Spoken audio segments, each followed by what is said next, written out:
हाँ जी। Good morning students, welcome to Everest coaching institute Phagwara. आज हमारी कॉन्टिन्यूड सीरीज जो चल रही है क्लास 9 की, उसमें हम थोड़ा सा आगे करेंगे। कल हमने लॉज की डिस्कशन की थी, जहाँ हमने 2 लॉज किए थे, law of conservation of mass और लॉ ऑफ कांस्टेंट प्रोपोर्शन। अब कुछ पॉइंट है डाल्टन एटॉमिक थ्योरी को पहले कवर करने से पहले। हमारे पास सबसे जो टाइनी पार्टिकल है वो एटम है। एटम से एलिमेंट बना है और एलिमेंट से कंपाउंड और मॉलिक्यूल बने, और जो हमारे पास एयर है उससे मिक्सचर बना।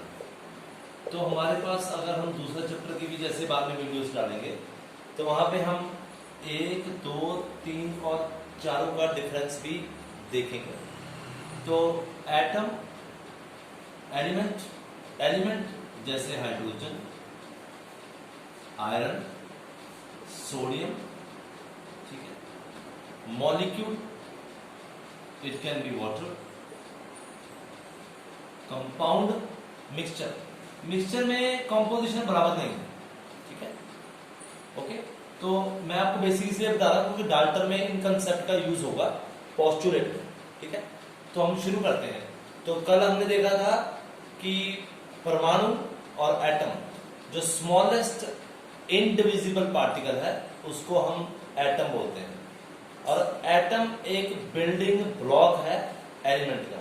जैसे हमने कल बात की थी कि मिट्टी का एक पार्टिकल ब्रिक बनाता है, we consider that brick to be as an element, ठीक है, बेटर अंडरस्टैंडिंग के लिए, ठीक है। तो हम डाल्टन की थ्योरी को आगे लेके जाते हैं।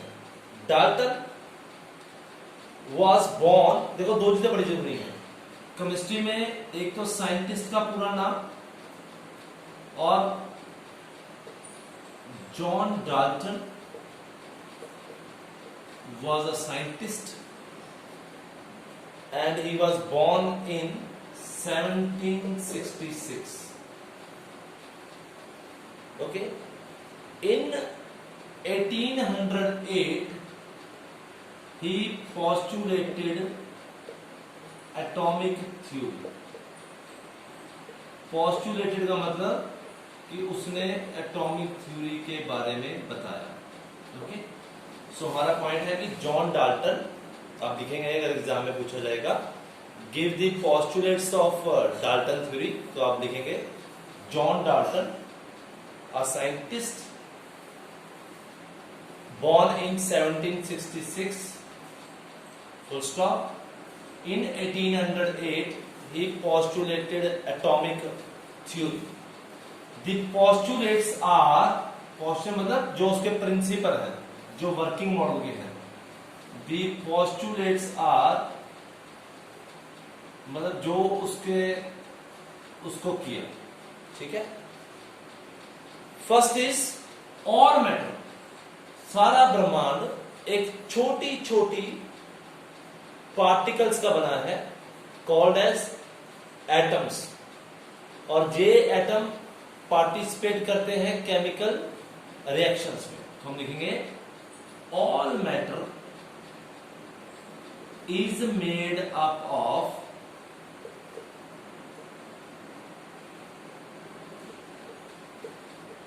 tiny particles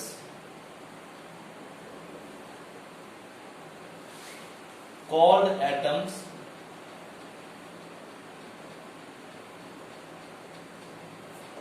which participate in chemical reaction, जो केमिकल रिएक्शन में पार्टिसिपेट करते हैं। ये हमारी कल का ही बेसिक आ गया एटम का।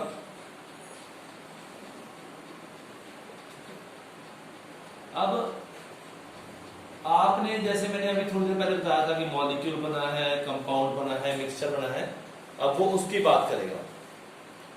अब एटम क्या है? इनडिविजिबल है। एक सैंड का छोटा सा पार्टिकल, उसको हम कितना तोड़ देंगे? नहीं तोड़ सकते ना। और अगर मैं वो सैंड का अकेला पार्टिकल आपके घर के फ्लोर के ऊपर रख दूं, फर्श पे, तो वहां पे क्या होगा? वो दिखेगा ही नहीं हमें। तो एटम क्या है? एक छोटा पार्टिकल जो बहुत छोटे साइज का है। तो वो क्या है? ना कि बनाया जा सकता है, ना तोड़ा जा सकता है। ठीक है, तो सेकंड पोस्टुलेट आ गया, एटम्स आर इनडिविजिबल। ये इसका कैरेक्टरिस्टिक है, which can neither be created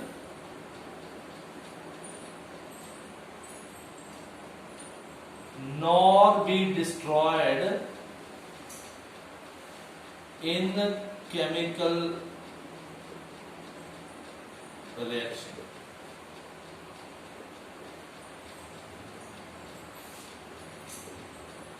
okay, फिर आगे हमारा तीसरा पार्ट कि अगर हमने हाइड्रोजन के एलिमेंट, हाइड्रोजन एक एलिमेंट लिया और उसके हमने एटम्स देखे, तो एटम्स का साइज सेम होगा, क्योंकि हम एटम ले ही एक एलिमेंट के रहे हैं। ठीक है, तो थर्ड पोस्टुलेट इसके बेस के ऊपर है कि atoms of given element, given मतलब जैसे हमने हाइड्रोजन की एग्जांपल ली, आर आइडेंटिकल इन नेचर। तो सब सेम है, उसमें कोई चेंज नहीं। ओके, ठीक है। अब अगर एलिमेंट सेम के सब कुछ सेम है, तो डिफरेंट के क्या होंगे? डिफरेंट होंगे। तो atoms of different elements have different mass. अलग अलग होगा, हाइड्रोजन के एटम का मास अलग होगा, ठीक है, और उनकी केमिकल प्रॉपर्टीज भी डिफरेंट होंगी। तो दोनों पॉइंट कवर हो गए कि जिस तरह से वो केमिकल रिएक्शन में पार्टिसिपेट करेंगे वो भी एक अलग कंसेप्ट हो गया, और जिस तरह से उनका मास होगा वो भी क्या होगा? अलग होगा। ठीक है, अब एक कंसेप्ट आ गया जो हमने कल बात की थी, जैसे हम वाटर की भी अभी बात कर रहे थे कि जब ये रेशियो में कंबाइन होंगी और होल नंबर में, तो ये कंपाउंड बने। ठीक है, atoms combine in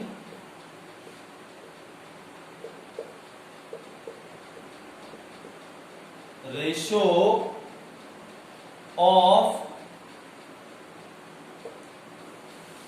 whole numbers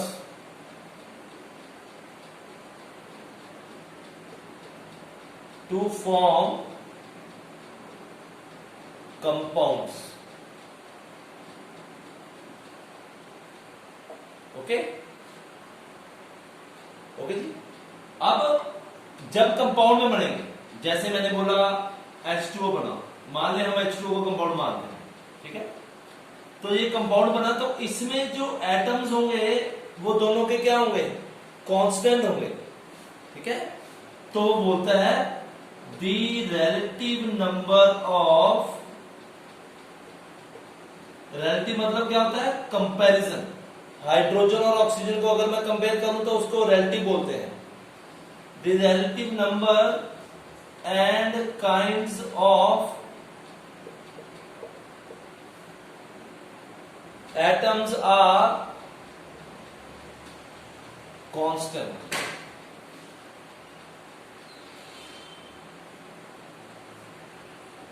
in a given compound। ठीक है जी। अब मैं आपको ये 6 के 6 फॉर्मूले याद कैसे रखने हैं वो आपको समझना है। सबसे पहले प्रॉपर्टी कि एटम क्या है, सबसे पहले है ब्रह्मांड क्या है। all matter in this universe is made up of tiny particles which participate in chemical reaction. तो पहले हम एटम की डिफाइनेशन कर देंगे. एटम क्या है? एक सबसे छोटा स्मॉलेस्ट पार्टिकल. दूसरा बोलेंगे कि ना एटम एक केमिकल रिएक्शन में बनाया जा सकता है ना खत्म किया जा सकता है. ठीक है, वो इसकी प्रॉपर्टी है और ये इनडिविजिबल क्या है? इन नेचर है. और जब हम एक ही एलिमेंट लेंगे उसके एटम क्या होंगे? आइडेंटिकल होंगे, सेम होंगे. जैसे हाइड्रोजन लिया तो हाइड्रोजन के एटम क्या होंगे? सेम होंगे. और जो डिफरेंट एलिमेंट्स के एटम्स होंगे वो डिफरेंट होंगे. ठीक है, सेम के सेम होंगे, डिफरेंट के डिफरेंट होंगे. और एटम्स जब कंबाइन करेंगे एक रेशियो में, रेशियो होगी होल नंबर में, तो ये कंपाउंड बनाएंगे. ठीक है, और जो रिलेटिव नंबर है इस कंपाउंड का वो कांस्टेंट होगा. जैसे H2O, ये एक होल नंबर में मिले और ये कांस्टेंट है 2:1, जैसे हमने कल किया था law of conservation of mass में. तो इसका मतलब एक प्रोपोर्शन आ रहा है, एक law of conservation of mass भी आ रहा है. ठीक है, तो दोनों चीजें आ गई हमारे पास. ठीक है, आपको उम्मीद है समझ आ गया होगा. ठीक है, एवरेस्ट कोचिंग इंस्टीट्यूट के वीडियो को अगर आप चाहते हैं कि आपके फ्रेंड्स को भी और क्लैरिटी मिले तो आप शेयर करें. और शेयर करने के आपको ये एडवांटेज रहेगा कि कल को हम कोई नया अपडेट डालते हैं तो आपको इन्फॉर्मेशन आ जाए. Happy learning.